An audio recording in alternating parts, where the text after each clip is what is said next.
This Filipino woman never imagined she would become a model. She dreamed of being a doctor.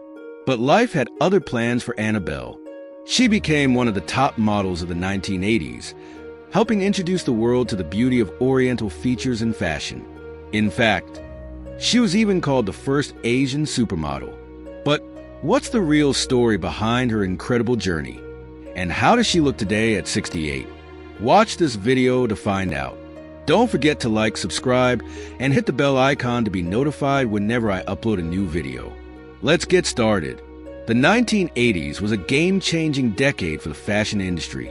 It was the era when supermodels became a global phenomenon and began to reshape the world's beauty standards. During this time, stars like Iman, one of the first black supermodels, and Dalma, a stunning Brazilian beauty, gained worldwide attention. But among all these icons, one model made a unique mark by breaking stereotypes and bringing the beauty of Asia into the spotlight: Annabelle. Anna's rise to fame was revolutionary, especially because the modeling world back then was dominated by Western ideals of beauty. But her journey wasn't easy. Born on December 6, 1956 in Manila, Philippines, Anna came from a modest lower-middle-class family of 7.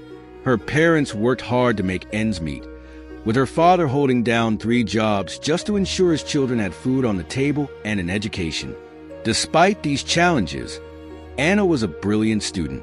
She excelled in her studies and earned a spot at the prestigious Philippine Science High School system, which is known for offering scholarships to talented Filipino students in science and math. Out of 20,000 applicants, only 157 were accepted, and Anna was one of them.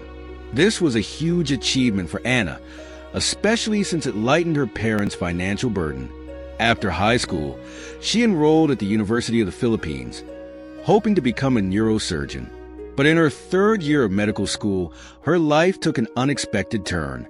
Her friends convinced her to enter the 1976 Miss Republic of the Philippines pageant, and she agreed.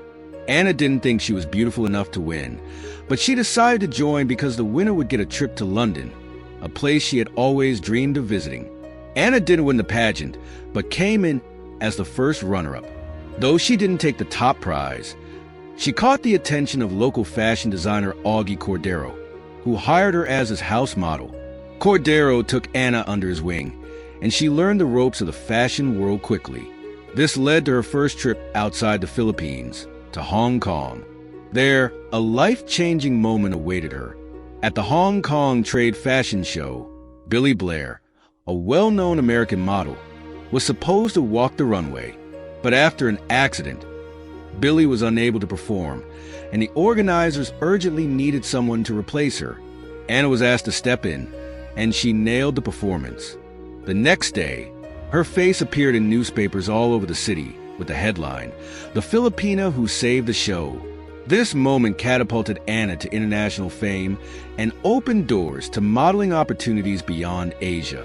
Soon after, she moved to Paris, where her first big show was for Thierry Mugler, one of the top French fashion designers at the time. From that point on, Anna walked the runways for some of the biggest brands in Paris, New York, London, and beyond.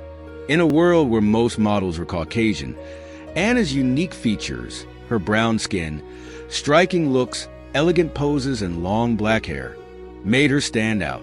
Within just 2 years, Anna became one of the top 3 models of the 1980s, sharing the runway with icons like Iman and Dalma.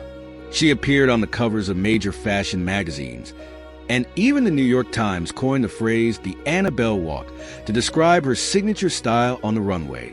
At her peak, Anna was one of the highest-paid models in the world. She wasn't just a model. She was a supermodel, and notably, the first Asian to reach that level of success.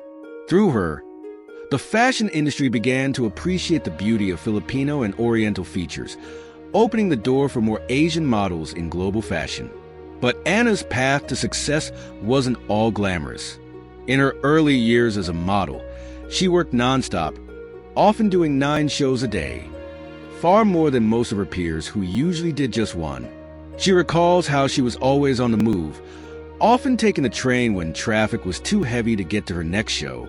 By 1994, Anna had accomplished everything there was to do in the fashion world. She had worked with every major fashion house and had reached the top of her career.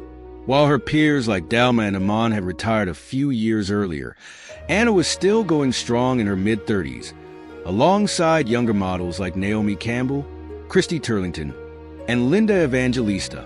However, Anna knew it was time to make way for the new generation of supermodels. She made the difficult decision to retire at the top of her game. Her final runway walk was for the iconic Christian LaCroix, marking the end of a legendary career. She retired at 38 after spending 25 years at the top of the industry. Throughout her journey, Anna stayed proud of her Filipino heritage. She was known for refusing to dye her long, black hair or cut it short, even when designers insisted. "I'm proud to be Filipino. I'm proud of my brown skin and my long, black hair," she once said. After retiring from modeling, Anna continued to make an impact in the industry. She worked as an editorial assistant for CNN Style for 2 years before leaving to start her own business. In 1997, after struggling to find the right lipstick for her skin tone, Anna launched a lipstick line made specifically for yellow-toned skin. The business was a success, bringing her financial security. Afterward, she focused on raising her son Callum following her divorce. Details about her marriage remain private. As Callum grew older and became more independent, Anna shifted her focus to real estate, first as a manager and later as a broker in New York. Now, at 68, Anna enjoys a quiet life in New York City, far from the fashion spotlight. Her son graduated in 2019 with distinction in liberal arts and a master's degree, and is exploring a career in both modeling and projection design. It seems that Anna has a Midas touch. Everything she touches turns to gold. From excelling as a student to becoming one of the top 3 models in the world during the 1980s, to transitioning into a successful entrepreneur and devoted mother, Anna Bell's story is a true inspiration. She shows us that success comes not just from being in the right place at the right time, but also from hard work and determination. Don't you think she's an inspiration? That's it for today. If you enjoyed the video, be sure to give it a thumbs up.